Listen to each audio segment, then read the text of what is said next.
감사합니다. 옆 사람 보고 한번 인사할까요? 하나님의 은혜가 당신에게 임하기를 원합니다. 임하기를 원합니다. 아멘. 한 번 더 하나님이 당신에게 복 주시기를 원합니다. 하나님이 당신에게 복 주시기를 원합니다. 우리의 고백대로 될 줄로 믿습니다. C.S. 루이스라는 분이요, 악마의 편지라는 글을 썼어요. 그 내용은 이렇습니다. 영국에 노신사가 있었는데요, 어느 날 도서관을 갑니다. 여러 가지 책 중에 이제 신앙 서적을 보게 되었는데 그 마음속에 하나님에 관한 마음이 생겨났습니다. 야, 나는 하나님과 어떤 관계를 맺어야 될까, 이런 생각을 갖고 있는데 순간 악마가 찾아왔어요. 악마가 이렇게 속삭입니다. 점심시간이야. 뭘 그렇게 생각해? 밥 먹고 해. 그럽니다. 그럴까? 하고선 그 생각을, 하나님에 대한 생각을 잠깐 접고 식당으로 갑니다. 그리고 밥을 먹습니다. 근데 밥을 먹다가도 또 문득 하나님이 생각이 났어요. 하나님은 어떤 분이실까? 나는 그분과 어떤 관계를 맺어야 될까를 생각할 때 또 악마가 왔어요. 그리고 속삭입니다. 골치 아픈 생각은 이따가 해. 일단 밥 먹어야지. 밥 먹어. 그런 생각을, 그렇지, 밥을 먹어야지. 밥을 먹습니다. 그리고 다시 이제 하나님에 대한 생각이 어렴풋이 나오려고 하는데, 그때 또 사탄이 이 신사에게 이렇게 속삭입니다. 그건 뭐 그래, 있을 수 있는 생각이지. 근데 오늘 너무 바쁘잖아. 집에 가서 할 일 많잖아. 맞아. 그래가지고 이 노신사가 그냥 버스에 앉아서 신문을 보면서 집에 갑니다. 자신에게 아무 사건도 일어나지 않는 것처럼 버스를 타고 가는 그 노신사를 악마는 뒤에서 미소를 짓고 보고 있습니다. 일주일 후에 노신사는 교통사고로 죽는다는 그런 얘기입니다. 무슨 얘기입니까? 하나님을 생각할 수 있는, 하나님을 바라볼 수 있는, 하나님을 찾을 수 있는 그 기회를 놓치지 말라는 것이죠. 오늘 이 시간, 이 예배가 우리가 하나님을 만나는 시간 되길 주의 이름으로 축복합니다. 한 사람만 하나님을 만나도 역사가 일어납니다. 빌립이 저 광야로 가서 에티오피아의 그 재무장관이었던 이를 만나고 그가 예수님을 영접하고 세례를 받고 그가 이제 고국 에티오피아에 가서 그로 말미암아 거기에 복음의 문이 열려지게 됩니다. 광야, 사람 없었어요. 빌립과 이 에티오피아 내에서 한 사람뿐이었는데 여기서 하나님이 그를 통해서 만남의 역사를 여시니까 놀라운 일들이 일어나더라는 거예요. 오늘 저와 여러분을 하나님께서 만나주시는 시간 되길 축복합니다. 오늘 본문의 시작은 이렇게 시작합니다. 하나님을 가까이 하라. 따라합시다. 하나님을 가까이 하라. 그리하면 너희를 가까이 하시리라. 아멘. 하나님을 가까이 하면 하나님도 우리를 가까이 하시겠대요. 하나님을 가까이 한다라는 말은 하나님과 친하게 지내라는 것입니다. 하나님과 좀 표현이 그렇지만 벗이 되고 친구가 되라는 것입니다. 하나님께서요, 천지만물을 창조하실 때 모든 것에 암수를 만들었습니다. 모든 동물도 그렇고 식물도 그렇고 그렇습니다. 그런데 아담은 홀로 만드셨습니다. 아담 홀로 만들었어요. 왜냐하면 아담의 짝은 하나님이었고 하나님의 짝은 아담이었거든요.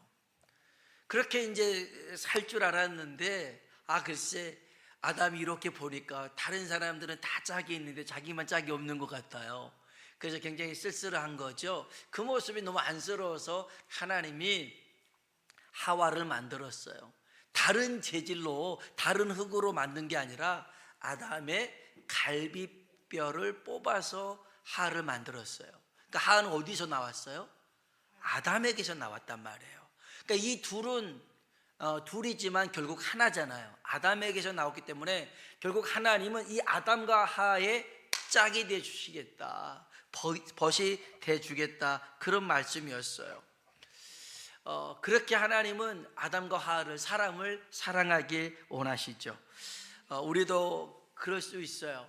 내 자식도 예쁘고 사랑스럽지만 자녀가 결혼해서요 손주를 놉니다. 그러면 그 손주의 아주 입이 쩍쩍 벌어지더라고요.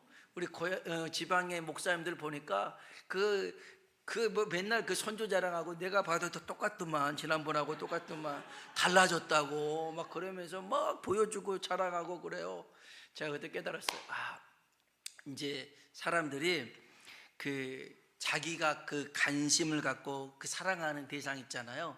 그러면 핸드폰 그 배경화면, 이런 거 잠금화면에 그런 걸 다 해놨더라고요. 그리고 카카오톡 프로필에다가 자기가 좋아하는 것들, 사랑하는 것들 막 그 프로필에다 띄워놔요. 저는 제 사진 띄워놨잖아요. 저는 저를 사랑해요. 우스갯소리입니다만은, 여러분, 아담과 하와는 하나님께 특별한 존재였더라는 거예요. 하나님과 가까운 사이였습니다. 그런데 어느 날 뱀이 아담과 하와를 유혹하죠. 선악과를 따먹고 맙니다. 여러분 생각해 보세요. 아담과 하와가 친하지도 않고 그냥 알고 지내는, 아니 그것도 아니라 처음 본 뱀의 말을 듣고 선악과를 따먹을 수 있었겠어요? 그럴 수 없습니다. 친하든지 믿을만 하든지 그래야 그 말을 들을 것 아니겠습니까? 여러분, 제가요 여러분에게 1시간 있다 저한테 오세요, 1억 드리겠습니다, 이렇게 말하는 것과 지나가는 사람이, 처음 보는 사람이 여러분에게 1시간 있다 제게 오세요, 1억 드리겠습니다, 물론 둘 다 신빙성 없는 얘기예요. 제가 그럴 만한 형편이 안 되거든요. 근데 이게 신빙성이 있냐 없냐 그 얘기가 아니라 관계 얘기를 하는 거예요. 아니 처음 본 사람이, 생뚱맞은 사람이 1억 주겠다, 그게 무슨 말도 안 되는 소리죠. 그런데 믿을 만한 사람, 좀 친한 사람이 그래 말을 하면 뭐가 있나 보다, 이렇게 생각은 할 수 있는 거잖아요. 여러분, 아담과 하와가 뱀의 말을 들었다고 하는 것은 하나님보다 뱀을 더 가까이 했다라는 뜻이고, 하나님 말씀보다 뱀의 말을 더 신뢰했더라는 거예요. 그런데 이와 반대로 하나님은요 아브라함을 나의 친구라고 얘기합니다. 하나님이 아브라함을 내 친구라고 그래요. 여러분, 아브라함은 어떤 사람이냐면요, 하나님이 말씀하시면 무조건 순종하고 보는 사람이 아브라함이었어요. 이게 이해가 되든 안 되든 그건 중요하지 않았어요. 하나님이 말씀하셨다면 아멘 하고 갔어요. 아니 제정신입니까? 100세에 낳은 아들을 하나님이 바치라고 그러는데 그걸 바치겠어요? 하나님하고 친하니까, 하나님의 말씀을 믿으니까 할 수 있었던 일인 줄로 믿습니다. 그래서 하나님이 아브라함에게는 비밀이 없었어요. 그래서 소돔과 고모라의 멸망 계획을 하나님이 가지고 계셨는데 그 얘기를 아브라함이 물어본 게 아니에요. 하나님이 먼저 꺼내요. 아브라함아, 저 소돔과 고모라 땅을 내가 멸망하려고 하는데, 그러면서 얘기를 먼저 꺼냅니다. 그래서 그 아브라함은 하나님의 속마음을 너무 잘 아니까 하나님이 멸망시키고 싶지 않으나 어쩔 수 없이 멸망시켜야 되는 상황이라, 하나님, 의인 50명은요, 의인 45명은요, 의인 10명이 있다면 그래도 그 성을 멸하시겠습니까? 멸하지 않을 거야 그럽니다. 하나님 마음을 읽었더라는 것입니다. 사랑하는 성도 여러분, 하나님과 가까이 지내라는 말은 하나님 말씀을 순종하는 것입니다. 하나님 말씀을 신뢰하는 것입니다. 오늘 저와 여러분이 하나님을 더 가까이 할 수 있도록 그 말씀에 순종하는 자가 되길 축복합니다. 하나님께서는 우리와 친하게 벗처럼 지내기를 원하시는데요, 우리가 하나님 아닌 세상과 친하게 지내고 세상을 벗으로 삼는 것을 하나님은 싫어하고 미워하십니다. 성경 한번 볼까요? 자, 야고보서 4장 4절입니다. 같이 한번 읽어봅시다. 가늠한 여인들아, 세상과 벗된 것이 하나님과 원수됨을 알지 못하느냐? 그런즉 누구든지 세상과 벗이 되고자 하는 자는 스스로 하나님과 원수가 되는 것이니라. 아멘. 여기 가늠한 여인들아, 그 말은 세상과 짝하고 세상과 벗된 사람들을 얘기하는 것입니다. 세상의 벗은요, 여기 보니까 하나님과 원수가 되더라는 것입니다. 여러분, 빛과 어둠, 낮과 밤, 흑과 백이 공존할 수 없습니다. 여러분, 신앙의 회색 지대는 없더라는 것입니다. 신앙의 색깔은 분명합니다. 그 선은 분명해야 될 줄로 믿습니다. 여러분, 그 선이 모호해지잖아요. 큰 사고 납니다. 중앙선이 있다가 없어져 보세요. 노란 선이 없어졌어요. 그 다음에 차선이 없어졌어요. 선로가 없어졌어요. 큰 일이 납니다. 마귀라는 놈은요, 자꾸만 그 선을 모호하게 만듭니다. 희미하게 만듭니다. 여러분, 좋은 신앙은요, 분명한 선, 확실한 선이 있어야 될 줄로 믿습니다. 하나님을 확실하게 믿고 따라가는 것이죠. 세상에 한 발, 하나님께 한 발을 거쳐두고 살아가는 그런 존재가 아니라는 것입니다. 여러분, 우리 속에 함께 하시는 성령님은요, 우리가 하나님과 가까이 하는 것을 정말 그렇게 계속 하기를 원하는 마음을 가지고 우리 안에 계속 불러일으키시는데요, 우리 한번 5절 한번 볼까요? 야고보서 4장 5절입니다. 읽어봅시다. 너희는 하나님이 우리 속에 거하게 하신 성령이 시기하기까지 사모한다 하신 말씀을 헛된 줄로 생각하느냐. 아멘. 우리 안에 계신 성령님께서요, 우리가 다른 쪽에 눈길 두고 바라보는 것을 원치 않아요. 온전히 하나님만 바라보도록 우리 안에서 그렇게 일으키시고 갈망하게 하고 열망하도록 만드시는 분이 성령님이신 줄로 믿습니다. 여러분, 정말 하나님을 가까이 하는 것이 우리에게 복인 줄로 믿습니다. 시편 73편 8절에도 우리가 하나님을 가까이 하는 것이 내게 복이다. 하나님을 피난처로 삼는 자가 복이 있다고 말씀하고 있습니다. 여러분, 설령 우리가 하나님과 멀어졌다 할지라도, 우리 삶에서 하나님 없는 삶을 살다 할지라도 하나님께로 돌아가면 하나님은 우리에게 오시겠다 약속하십니다. 우리 스가랴 1장 2절로 3절에 있는 말씀입니다. 스가랴 1장 2절로 3절 같이 한번 읽어볼까요? 말씀이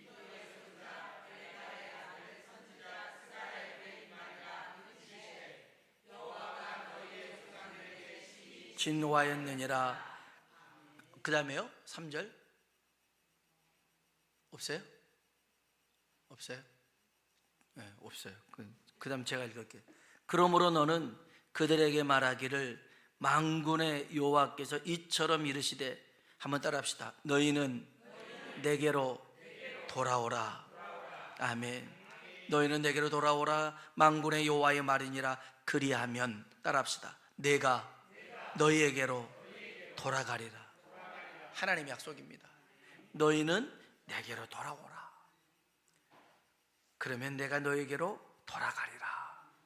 말라기 3장 7절 말씀은 이런 말씀이 있어요. 말라기 3장 7절입니다. 읽어볼까요? 만군의 여호와가 이르노라. 조상들의 날부터 너희가 나의 규례를 떠나 지키지 아니하였도다. 그런즉 내게로 돌아오라. 그리하면 나도 너희에게로 돌아가리라. 아멘. 하나님은요, 우리가 하나님께로 돌아가면 하나님은 우리에게로 돌아오시겠다 약속하십니다. 비록 우리가 실수하고 세상 게 짝해서 세상으로 갔다 할지라도요, 하나님은 호세아의 안에 그 고멜의 그 모습, 호세아가 여러 번 맞고 여러 번 붙들고 여러 번 사정을 하고 여러 번 설득을 해도 고멜은 그냥 다른 세상 남자의 눈이 돌아가 가지고요, 호세아를 버리고 세상으로 갑니다. 그리고 잘 살 줄 알았더니요, 거기서요 모든 것 잃고 몸만 가지고 거기서 그냥 술집 이런 데서 살고 있어요. 하나님이 호세아에게 그럽니다. 호세아야, 돈 가지고 가서 네 아내 데리고 와라. 하나님 꼭 그래야 됩니까? 그렇게 해야 된다. 왜요? 이 사람 말고도 더 좋은 사람 아니다. 고멜을 꼭 데리고 와라. 그래서요, 돈 주고 가서 고멜을 다시 꼭 데리고 옵니다. 호세아가 대단한 사람이 아니에요. 그 고멜이 누구냐? 바로 저와 여러분이라는 것이죠. 우리가 그렇게 하나님이 말씀하시고 설득하시고 여러 가지를 줘도 우리는 하나님으로 만족을 못해요. 세상이 더 좋아 보입니다. 저것만 가지면 행복할 것 같아요. 성공할 것 같아요. 즐거울 것 같아요. 엔조이할 것 같아요. 그리고 갑니다. 그러나 그렇게 못 살아요. 그리고 다 잃습니다. 다 잃습니다. 그런 우리를 위해서 예수님께서 십자가에서 피 흘려 죽으심으로 속죄의 값을 지불하셔서 우리를 다시 하나님의 품으로 인도한 줄로 믿습니다. 그래서 그 고멜이 저와 여러분이라는 것입니다. 하나님은 말씀하십니다. 너희가 내게로 돌아오라. 그러면 내가 너희에게로 돌아가리라. 그러면 우리가 하나님과 가까이 하기 위해서는 어떻게 해야 될까요? 우리 야고보서 4장 8절 오늘 본문에 있는 말씀입니다. 같이 한번 읽어볼까요? 하나님을 가까이 하라.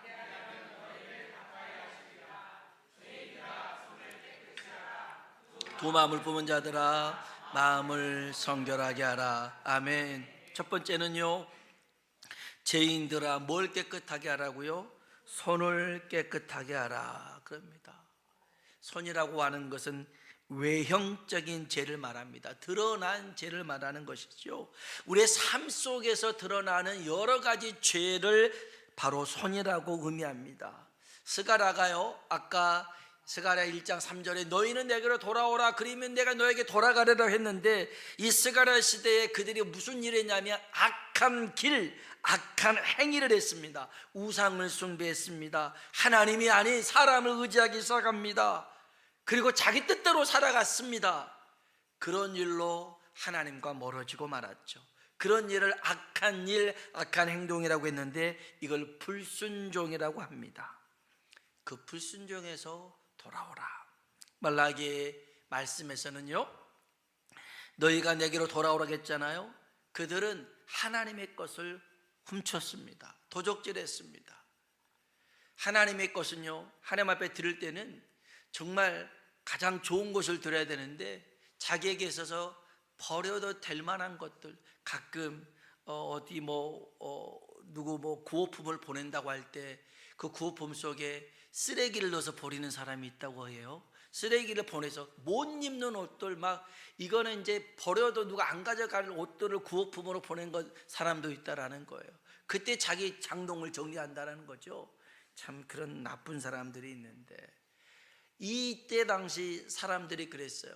하나님 앞에 드리는 거 좋은 거 드려야 될 거 아닙니까? 그런데 다 쓰고 남아서 버릴 만한 것들을 하나님 앞에 드립니다. 그리고 정성껏 드리듯 합니다. 하나님이 그럽니다.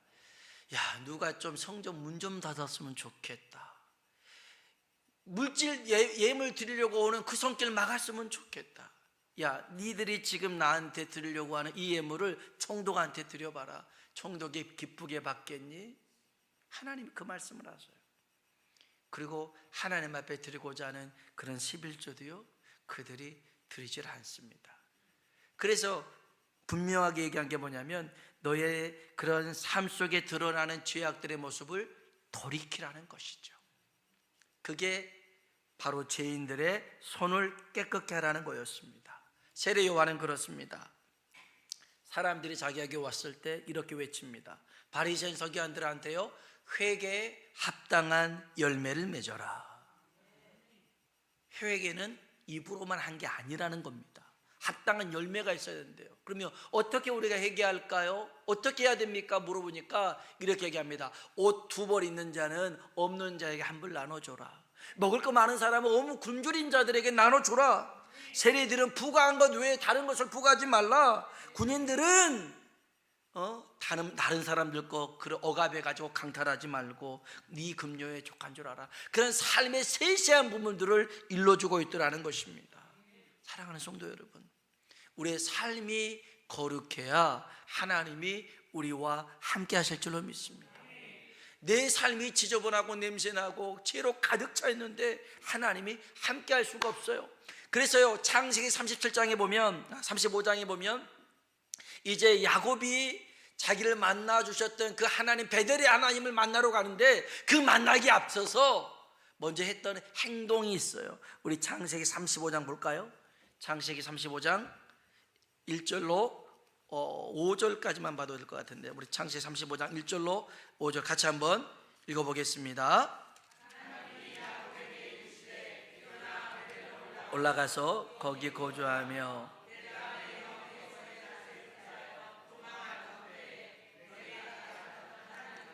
거기서 제단을 쌓으라 하신지라. 야곱이 이에 자기 집안 사람과 자기와 함께한 모든 자에게 이르되 너희 중에 있는 이방 신상들을 버리고 자신을 정결하게 하고 바꿔 입으라. 우리가 일어나 베델로 올라가자. 내가 환난 날에 내게 응답하시며 내가 가는 길에서 나와 함께 하신 하나님께 내가 거기서 제단을 쌓으려 하노라 하며, 그들이 자기 손에 있는 모든 이상 신상들과 자기 귀에 있는 깃꼬리들과 야곱에게 주는지라. 야곱이 그것들을 세겜 근처 상수리 나무 아래에 묻고 그들을 하나님이 그 사면 고울들로 크게 두려워하게 하셨으므로. 아멘. 우리 먼저 거기까지요. 이 하나님이 이 야곱이 세겜 족속을 이렇게 좀 죽이는 일이 34장에 나와요. 좀 그래서 불안했어요. 불안한 야곱 보고 너 베델로 올라오라. 그래서 올라가는데 보니까 자기와 함께한 무리들을 보니까 이게 이방 신상들을 그런 섬기는 그런 옷들을 입고 있고, 귀걸이 목걸이에 보니까 지금 말하면 뭐 절 표시 있고 막 그런 뭐 이슬람 표시 있고 막 이런 것들이 있었단 말이죠. 그래서 그거 안 된다. 그거 다 빼라. 그래서 귀걸이에서 목걸이에서 팔찌에서 코골에서 다 빼가지고 이걸 나무 밑에 묻어두고 그렇게 떠나갑니다. 그래서 이제 베들로 올라가서요 하나님 앞에 예배를 드리서 우리 6절 7절 한번 볼까요? 6절 7절입니다. 야곱과 그와 함께한 모든 사람이 가나안 땅 루스 곧 베델에 이르고 그가 거기서 제단을 쌓고 그곳을 엘 베델이라 불렀으니 이는 그의 형의 낯을 피할 때에. 아멘. 전에는 베델이었어요. 루스를 베델 하나님의 집이라고 했는데 이번에 가서는 엘 베델이라고 그랬어요. 하나님의 집인데 엘, 또 하나님이 또 있어요. 엘이 하나님인데요, 하나님의 집에 계시는 하나님, 그 하나님이 만나주신 것이죠.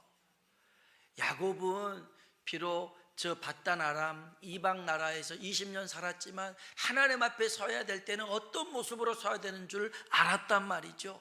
그래서 우리에게 이방신의 흔적을 지우라는 거예요. 없애라는 거예요. 우리의 마음과 삶을 깨끗하게 해서 하나님 앞에 예배 드리라는 거였죠. 그럴 때 하나님이 그 예배를 받으신 줄로 믿습니다. 여러분, 우리의 삶이 거룩해야 됩니다. 그럴 때 그 삶 속에 하나님이 함께 하실 줄로 믿습니다. 두 번째는요, 어찌 보면 이게 좀 더 중요한 의미일 수 있습니다. 우리 다시 야고보서 4장 8절에 있는 말씀 다시 한번 봅시다. 야고보서 4장 8절입니다. 하나님을 가까이 하라. 그리하면 너희를 가까이 하시리라. 죄인들아 손을 깨끗이 하라. 마음을, 아멘, 두 마음을 품은 자들아 마음을 성결하라. 마음은 그 내형적인 죄를 의미합니다. 삶으로 드러나진 않아요. 그런데 우리의 마음으로 생각으로 저지른 죄들이 있습니다. 특별히 우리 마음이 둘로 나눠집니다. 둘로 나눠져 버렸어요. 하나님을 향해 온 마음으로 예배를 드려야 되는데 이 마음이 절반은 다른 데에 가 있더라는 거예요. 하나님을 온 마음으로 사랑해야 되는데 내 마음의 절반은 다른 것을 살아가고 있더라는 거예요. 하나님을 온전히 신뢰해야 되는데 다른 쪽이 내 마음을 의지하고 있더라는 거예요. 그래서 주님이 제자들을 부를 때도 아무든지 나를 따라오려거든 자기를 부인하고 자기 십자가를 지고 나를 따르라고 말씀하셔요. 의지의 대상이 하나님이 되어야 되더라는 거예요. 오늘 저와 여러분의 마음이 둘로 나눠진 것이 있습니까? 예배 드릴 때, 하나님을 사랑해야 될 때, 하나님을 의지해야 될 때 자꾸만 어떤 사람이 생각나고, 그래도 내가 삶을 살려고 하는데 이것이 있어야 되는데, 여기서 갈등하고 고민하고. 아니요, 여러분의 마음을 온전히 하나님께로 정하시길 주의 이름으로 축복합니다. 우리가 하나님께 내 마음을 정하면 하나님이 우리의 삶을 책임져 주실 줄로 믿습니다. 제일 큰 건 이 두 번째예요. 제가 금요일날에도 말씀을 드렸습니다마는 마태복음 23장에 예수님께서 바리새인 서기관들에 대해서 얼마나 화를 무섭게 내신지 몰라요. 예수님이 한 번도 그렇게 화를 낸 적이 없어요. 막 이런 화 있을진저 독사의 자식들아 해가면서 그들을 야단치십니다. 너희들은 위선자들이다, 회칠한 무덤이다, 독사의 자식들이다, 입만 무성했지 열매는 없다, 경건의 모양은 있으나 경건의 능력이 없다. 얼마나 그들을 호되게 야단친지 모릅니다. 왜요?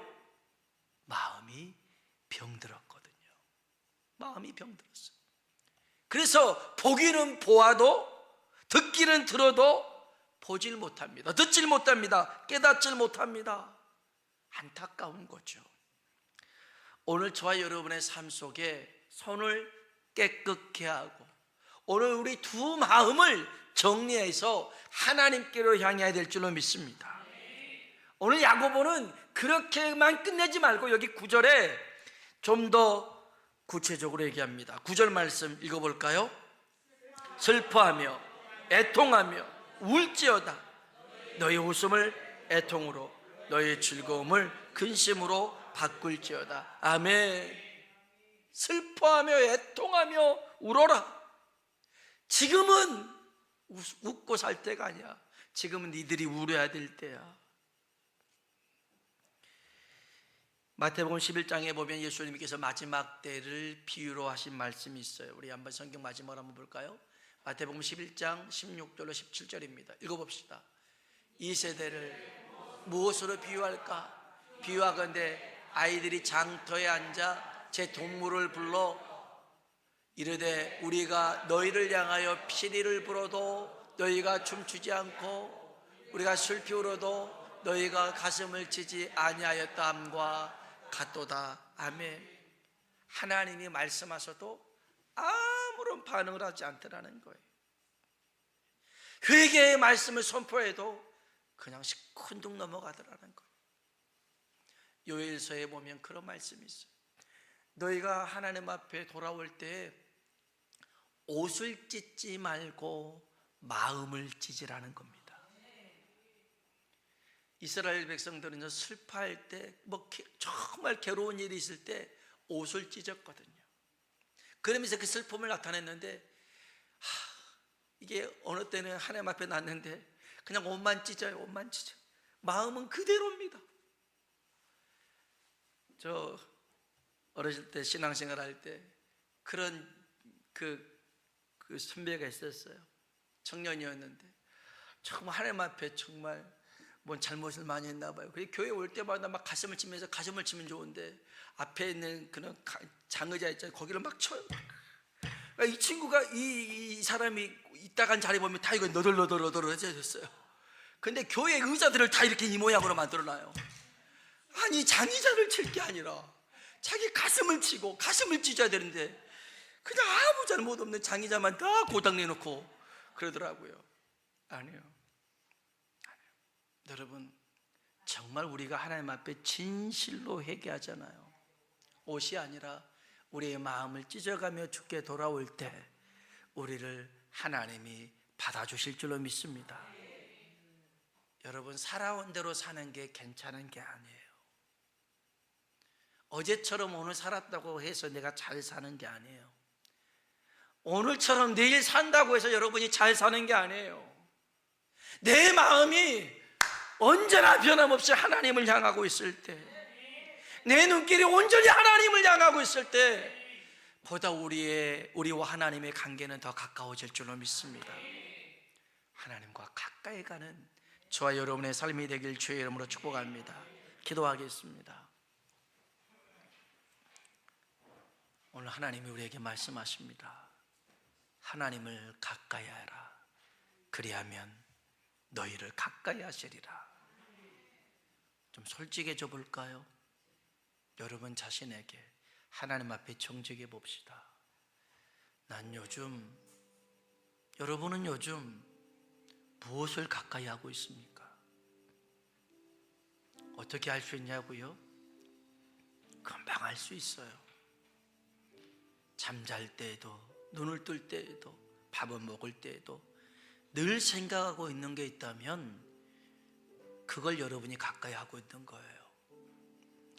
삶 속에서 투자하는 시간들이 제일 많이 시간을 쏟고 있다면 여러분이 그걸 가까이 하고 있는 거예요. 세상 일 하지 말라는 소리가 아니에요. 여러분 마음속에 정말 하나님이 계셨나요? 지난 한 주 동안 하나님이 여러분의 마음속에 계셨습니까? 하나님을 생각하셨습니까? 하나님을 잊고 지내진 않았습니까? 그리고 주일이 돼서야 그냥 의례껏 해오던 대로 예배 자리에 오지 않았나요?